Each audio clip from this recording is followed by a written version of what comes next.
सारे इल्जाम जो थे वो जाली थे और वो सिर्फ और सिर्फ ये सारा माल इतनी कंटेंट जितनी मर्जी डाल दें।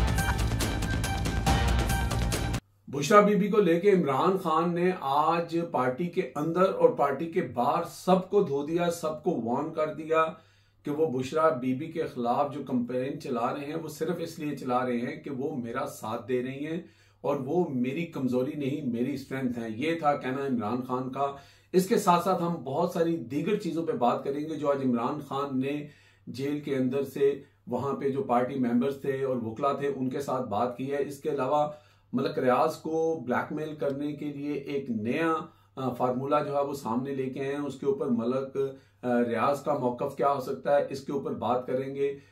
दूसरा, इस वक्त जो पाकिस्तान के अंदर हालात हैं, लोग एहतजाज कर रहे हैं। लाहौर के अंदर मरियम नवाज शरीफ और शहबाज शरीफ के खिलाफ सख्त नारेबाजी हुई है। इस्लामाबाद में भी लोग प्रोटेस्ट कर रहे हैं। बहुत सारी चीजें इकट्ठी हुई हैं।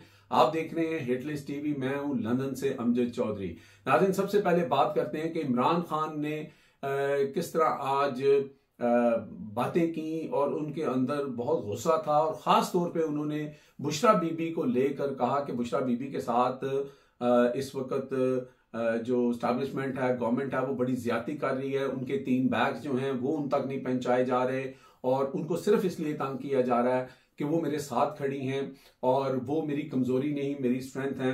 उन्होंने कहा कि गवर्नमेंट के लोग या स्टैब्लिशमेंट के लोग तो बुशरा बीबी को तंग कर रहे हैं, लेकिन बुशरा बीबी के खिलाफ जो पार्टी के अंदर से जो लोग तनकीद करते हैं वो बुशरा बीबी के और मेरे सबसे बड़े जो हैं वो दुश्मन हैं, या वो उसकी तकलीफ मुझे ज्यादा है क्योंकि वो लोग नहीं ये समझ रहे कि बुशरा बीबी को टारगेट किया जा रहा है। तो ये बहुत बड़ी स्टेटमेंट है और खासतौर पे उन लोगों के लिए जो बुशरा बीबी को लेकर आए दिन नई नई तरह की कहानियां करते हैं। मैं पहले भी कह चुका हूं कि बुशरा बीबी और इमरान खान जो हैं, जैसे कहा जाता है कि मियाँ बीवी एक दूसरे का लिबास है, वो एक दूसरे को बेहतर समझते हैं।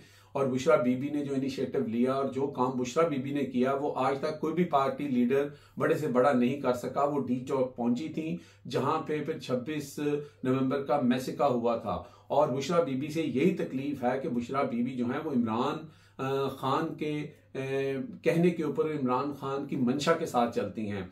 वो बीच वाला रास्ता इख्तियार नहीं करती कि आधे रास्ते से गायब हो जाओ, आधे रास्ते से इधर चले जाओ, ये एक्सक्यूज बना लो, वो एक्सक्यूज बना लो। तो यहां तक मेरा ख्याल है इमरान खान बिल्कुल ठीक कह रहे हैं।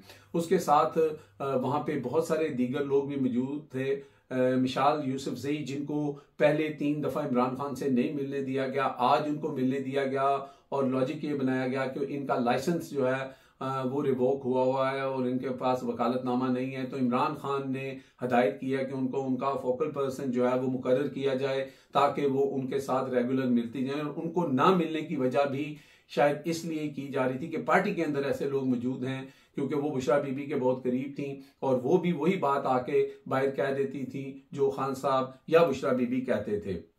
तो इसलिए मिसाल यूसुफजई को भी इमरान खान ने जो है अपना फोकल पर्सन जो है वो मुकर्रर करने की हिदायत कर दी है। इसके अलावा मुसर्रत चीमा वहां पर थी और वो जो थी बड़ी गमजदा थी।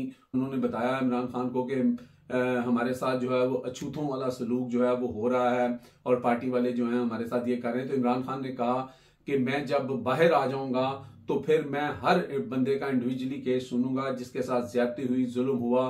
और मेरे जो पार्टी के लोग हैं, जो मेरे सपोर्टर्स हैं, वो भी इस बात पर यकीन रखें कि मैं इंसाफ करूंगा और जो जिन लोगों ने वाकई जिनको मजबूर किया गया पार्टी छोड़ने के लिए वो तो पार्टी में आएंगे, लेकिन जो खुद से भाग गए या इधर उधर हो गए उनका कोई चांस नहीं है।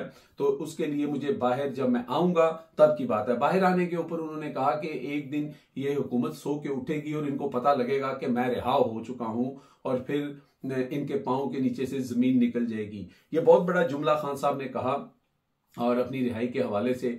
इसके अलावा उन्होंने अमेरिका के अंदर जहां पर मोहसिन नकवी साहब गए हुए थे तो उन्होंने कहा कि इन लोगों की क्या औकात है, ये वहां पे गार्ड के साथ तस्वीरें खिंचवा कर जो है और यहाँ पे आके जो है वो डींगे मार रहे हैं, तो इनको वहां पे कौन पूछता है, ये उन्होंने उनको कहा। और उन्होंने कहा जब मैं वहां पे गया था तो वहां पर ट्रंप से मिलने के लिए तो बाजवा साहब जो है वहां पर हाथ बांधे ऐसे खड़े थे जैसे वो उनके चीफ ऑफ आर्मी स्टाफ हैं। तो ये भी बहुत बड़ा उन्होंने एक जिसे कहते हैं तंज है वो रिटायर्ड जनरल बाजवा के ऊपर किया। तो इसके ऊपर वहां पे बाकी जो लोग थे वो उन्होंने थोड़ा सा वो मुस्कुराए भी। और इस तरह की चीजें इमरान खान ने आज वहां पे की और उन्होंने कहा कि जो जजेस को कंट्रोल किया जा रहा है और जजेस के साथ ये जो 26वीं आईनी तरमीम है, ये सारे मामला ही ये हैं कि जजेस को भी कंट्रोल कर लिया जाए, इंसाफ ना हो और मुझे भी ब्लैकमेल करने की कोशिश की जा रही है और मुझे भी बताया जा रहा है कि मैं जो है डील कर लूं। उन्होंने कहा सवाल ही पैदा नहीं होता कि मैं डील करूं। डील करने का मतलब ये है कि जो 26 नवंबर को इन्होंने लोगों को शहीद किया है उनके खून का सौदा करना, और ये कभी नहीं होगा।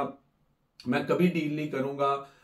मेरे लोग जानते हैं, मेरी पार्टी के वर्कर्स जानते हैं कि मैं डील नहीं करूंगा। उन्होंने कहा कि 8 फरवरी को जो है पूरे पाकिस्तान के अंदर लोगों को निकलना चाहिए। उन्होंने कहा कि वो जो खैबर पख्तूनख्वा और पंजाब के बॉर्डर के अंदर फैसला करेंगे कि वहां पे एक बड़ा जो है वो इज्तिमा हो, और उसके साथ ओवरसीज पाकिस्तानियों को मुखातब करते हुए उन्होंने कहा कि ओवरसीज पाकिस्तानी मेरे टाइगर्स हैं और वो हमेशा मेरी जो है वो स्ट्रेंथ बने हैं। उन्होंने हमेशा मेरा साथ दिया और उन्होंने कहा कि 8 फरवरी को ओवरसीज पाकिस्तानी भी पूरी दुनिया में निकलेंगे और इस वक्त जो मुल्क के अंदर जबर के साथ निज़ाम चलाया जा रहा है इसके खिलाफ आवाज उठाएंगे। अब आ जाते हैं जी अलकादर केस को लेकर के। अलकादर केस के अंदर जब इनको ये लग रहा है कि अलकादर केस के अंदर कुछ भी नहीं है और जो इन्होंने वहां पर जो फैसला दिया है, जो जजमेंट आई है, उसको वैसे भी आपको पता है कि जब से वो यूके के अंदर 2021 की जजमेंट आने के बाद, अहमद नूरानी की स्टोरी के बाद, इसका वैसे ही जो है डंग जो है वो निकल चुका है। तो अब जो मलक रियाज हैं उनके बारे में इस वक्त खबरें लगाई जा रही हैं, आर्टिकल लिखे जा रहे हैं कि जी वो बैरिया टाउन जो दुबई है उसके अंदर लोग इन्वेस्ट ना करें क्योंकि मलक रियाज जो हैं उनके खिलाफ इन्वेस्टिगेशन चल रही है और उनको वहां से जो है वो इंटरपोल के जरिए या किसी भी तरीके से वहां से निकलवाया जाएगा। और वो चूंकि जो अलकादर ट्रस्ट है उसके अंदर वो पेश नहीं हुए थे, वो एब्सकॉन्डर हैं और वहां पर इनको लाया जाएगा और लोगों को डराया जा रहा है कि आप वहां पे पैसे जमा ना कराएं। इसके बारे में जो मलक रियाज हैं उनका सीधा सीधा मौक़िफ़ है। मैंने कल भी बताया था कि उनके बहुत ही करीबी कुछ लोगों के सामने उन्होंने बताया था कि ये जमीन उन्होंने इमरान खान को 6 माह पहले दी थी। इस सारे वाकये से एनसीए का जो लेटर आया या जो मामला हुआ उससे बहुत पहले, तो उन्होंने कहा कि वो उन्होंने सीरतुन नबी की यूनिवर्सिटी के लिए वहां पर यूनिवर्सिटी बनानी थी तो उन्होंने अपना हिस्सा उसमें डाला था। तो मलक रियाज जो हैं वो अपनी जगह डटे हुए हैं, वो उनको जो है वो ब्लैकमेल नहीं हो रहे और वो ये कह रहे हैं कि उनका मौक़िफ़ पहले भी वही था, उनका मौक़िफ़ अब भी यही है और वो अपना काम दुबई के अंदर जो कॉलोनी बना रहे हैं वो उसके ऊपर काम जारी है। लेकिन हुकूमत जो है वो लोगों को ये डरा रही है कि वहां पे इन्वेस्टमेंट ना की जाए और वहां पर जो है वो जैसे ये कहा जा सकता है कि उनकी इन्वेस्टमेंट या डूब जाएगी या मलक रियाज को जो है वो सबक सिखाने के लिए और उनको पकड़ा जाएगा और उनके साथ ये सारे मामला हैं। ये खबरें पिछले 2-3 दिन से ये चल रही हैं। लेकिन सब जानते हैं कि दुबई के अंदर कोई भी ऐसा काम नहीं होता। वहां पे मलक रियाज हो या कोई भी हो, वो वहां की अथॉरिटी के साथ एक लीगल तरीके से लीगल फ्रेमवर्क के अंदर काम करते हैं। लेकिन इस वक्त सिर्फ लोगों को डराने के लिए और मलक रियाज को जो है वो ब्लैकमेल और अंडर प्रेशर करने के लिए ये सारा कुछ किया जा रहा है। लेकिन लोग जानते हैं कि मलक रियाज जो हैं वो कितने पावरफुल हैं इस लिहाज से कि उनके पास सबकी डिटेल्स मौजूद हैं, सबकी करतूतें उनके पास मौजूद हैं और मलक रियाज ने बहुत ज़्यादा अपना नुकसान भी इसके अंदर कराया है। अगर वो चाहते तो एक गवाही थी वो दे सकते थे, लेकिन जैसे मैंने अपनी पिछली वीडियो में बताया था कि जब कोई शख्स अपनी तरफ से कोई मस्जिद बनाता है, कोई सदका खैरात करता है, किसी गरीब की हेल्प करता है या नबी पाक सल्लल्लाहु अलैहि वसल्लम की ज़ात से रिलेटेड कोई इंस्टीट्यूशन बन रहा है, कोई यूनिवर्सिटी बन रही है, उसके अंदर अपना हिस्सा डालता है और अल्लाह ने उसको बहुत दिया होता है, तो वो फिर किस तरह रूगर्दानी करे अपने उस वादे के साथ। और कल वो क्या वहां पर जब इस जहां से लोग जाते हैं तो वहां पे क्या शक्ल इंसान दिखा सकता है। तो मलक रियाज जो हैं वो अपना सारा नुकसान एक तरफ करवा रहे हैं, लेकिन दूसरी तरफ उनका जो इसके ऊपर स्टैंड है वो बड़ा एक मॉरली और स्पिरिचुअली बड़ा हाई है और वो इस वक्त जो स्टैब्लिशमेंट है या जो हुकूमत है उसके ब्लैकमेलिंग जो टैक्टिक्स हैं उसके अंदर नहीं आ रहे हैं। इसके अलावा लाहौर के अंदर आज वहाँ पर जलसे जुलूस हुए, वहाँ पे लोगों ने बड़े जो हैं वो दिलचस्प नारे लगाए और वो आप जाके नया पाकिस्तान का जो उनकी न्यूज़ है उसके अंदर आप देख सकते हैं। इस्लामाबाद के अंदर भी एहतजाज हो रहे हैं।